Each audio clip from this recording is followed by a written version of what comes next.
ही जल में गंगा माता का स्मरण करके और ध्यान करके उस जल को उस कलश में रख सकते हैं। क्योंकि गंगा माता की बड़ी अद्भुत महिमा बताई गई। गंगा की महिमा के बारे में कहते हैं कि जो जीव 100 योजन दूर ही दूर से ही मां भगवती भागीरथी गंगा का स्मरण करता है, गंगा का चिंतन करता है, उसे गंगा स्नान का फल प्राप्त हो जाता है और तत्क्षण वह जीव मुक्त हो जाता है। ये शास्त्र में लिखा है। प्यार से बोलो जय माता दी। ऐसे नहीं, जरा जोर से बोलो जय माता दी।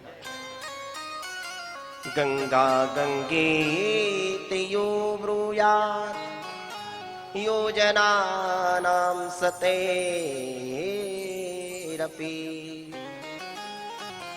मुच्यते सर्वपापेभ्यो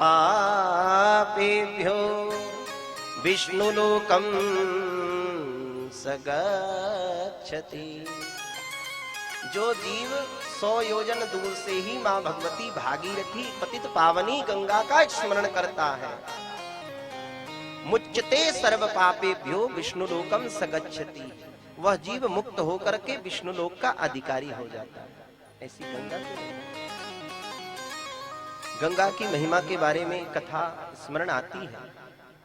एक बार की हरिद्वार से ही कुछ दूर 10 मील दूर एक वैश्य परिवार रहता, पति पत्नी, एक बेटा भी था उनका।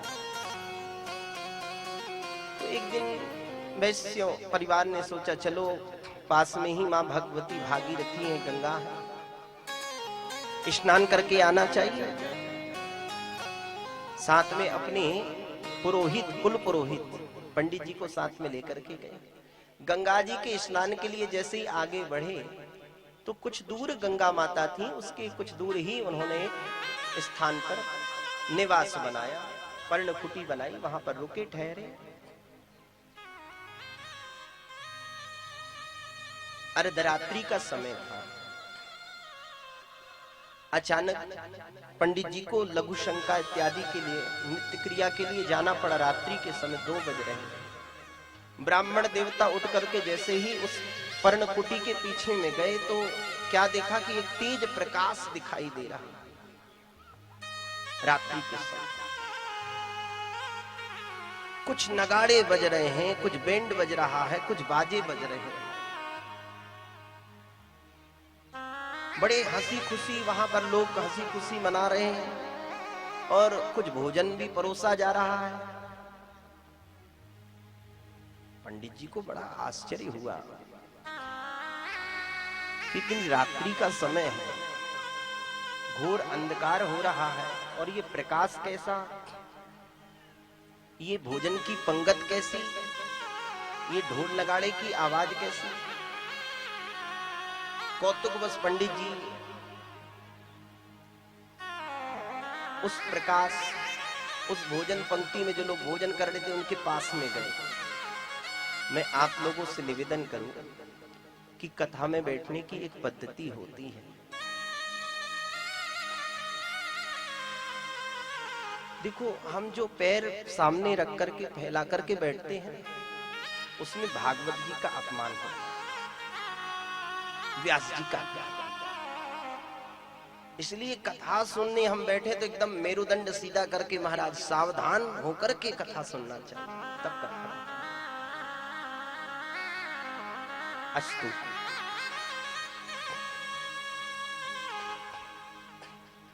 तो मैं निवेदन कर रहा था कि पंडित जी ने पास में जाकर के पूछा, भैया क्या हो रहा है, तुम कौन हो? तो उन लोगों ने कहा कि हम भूत हैं महाराज, भूत प्रेत हैं और कल हमारी बिटिया का विवाह होने वाला है, बेटी का विवाह, इसलिए बेटी के विवाह से पहले हम लोग ये पंक्ति भोजन वोजन एक दूसरे को खिला रहे हैं, परिवार को सब लोग इकट्ठे हुए। बोले कहां से आ रही बारात? पंडित जी ने पूछा। बोले बस जो वैश्य है ना, वैश्य, उसका एक बेटा है, उसकी कल मृत्यु हो जाएगी और मृत्यु के पश्चात अपने कर्म के द्वारा, अपने किए गए कर्मों के द्वारा उसे प्रेत की योनि प्राप्त होगी, भूत की योनि प्राप्त होगी। मृत्यु के पश्चात जब वह भूत बन जाएगा तो हमारी बेटी का विवाह उसके साथ हो जाएगा। पंडित जी को बड़ा आश्चर्य हुआ कि हमारे जजमान और उनका बेटा, हम तो अभी गंगा स्नान करने जा रहे हैं। पंडित जी वापस आए। रात्रि व्यतीत हुई, प्रातः काल हुआ, गंगा स्नान के लिए चले। बिल्कुल स्नान करने जा ही रहे थे, गंगा के निकट पहुंच गए। उसी समय महाराज एक भयंकर सांड आया, विकराल सा, बड़े बड़े तीक्ष्ण सींग महाराज उसके, बड़ा देखने में भयानक। और उसने महाराज इस वैश्य के बेटे के ऊपर ऐसा प्रहार किया कि वैश्य के बेटे की मृत्यु हो गई। जैसे तैसे पूरा परिवार शोक से ग्रसित हो गया, शोकग्रस्त हो गया। कहां का स्नान करना, कहां का पूजा करना, कहां का गंगा स्नान। रात्रि के समय पुनः ब्राह्मण देवता शौच आदि कर्म के लिए निकले और तो उन्होंने देखा कि वही प्रकाश और आपस में लोग रो रहे थे।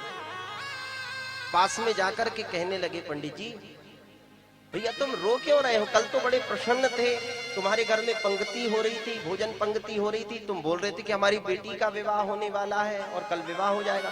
क्यों तुम्हारी बेटी का विवाह नहीं हुआ क्या? क्योंकि वह वैश्य का बेटा की तो मृत्यु हो गई।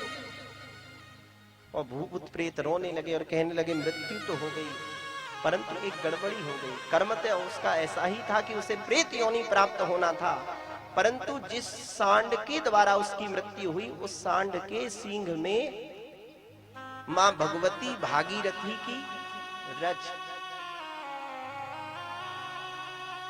मां भगवती भागीरथी की रज रीत उसके सींग में लगी हुई थी, जो सींग का प्रहार करते ही उसके उदर में, पेट में प्रविष्ट हो गई, जिसके कारण उस बालक की मुक्ति हो गई और वह मोक्ष का अधिकारी हो गया। ये पतित पावनी भागीरथी भगवती गंगा की महिमा कि कदाचित कैसे भी जल मुख में पड़ जाए, थोड़ा सा उसका रज मुख में पड़ जाए, रेणु मुख में पड़ जाए, तो भी जीव का कल्याण होगा। बोलिए गंगा मैया की जय। तो मैं निवेदन कर रहा था, पंच पल्लव संयुक्तम वेद मंत्रै सुसंस्कृतम सुतीर्थ जल संपूर्णम हेमरत्नै समन्वितम। उसमें गंगा जल अथवा घर का ही जल गंगा माता का स्मरण करके डालें उस कलश में, घट में। कथा समझ में आ रही है?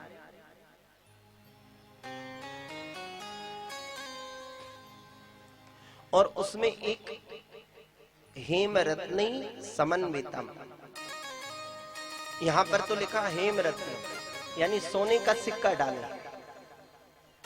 ये उस समय की बात थी जब मुद्रा के रूप में, उस समय ये चांदी के सिक्के, ये आजकल जो मुद्रा चल रही है, यह मुद्रा नहीं रही होगी जिस समय श्रीमद् देवी भागवत महापुराण की रचना हुई। तो वेद व्यास जी ने यहाँ लिखा हेमरत्नै समन्वितो, चांदी का सिक्का डाल दे कलश में। कलश खाली नहीं रहना चाहिए। कदाचित चांदी का सिक्का ना हो तो तांबे का सिक्का डाल दे, तांबे का सिक्का ना हो तो आजकल जो मुद्रा के रूप में प्रयोग हो